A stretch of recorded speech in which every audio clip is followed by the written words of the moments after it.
வான் சிறப்பு.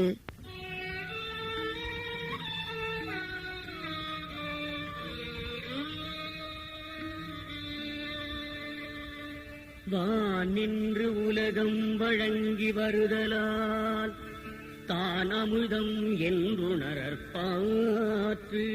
அதிகாரம் 2 வான் சிறப்பு. இன்றைய திருக்குறள் 11. வானின்றுலகம் வழங்கி வருதலால் தானமிடம் என்றுணர்பாற்று.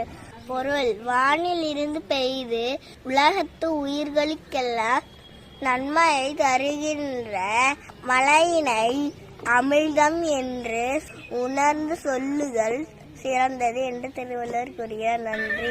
3235. நன்றி.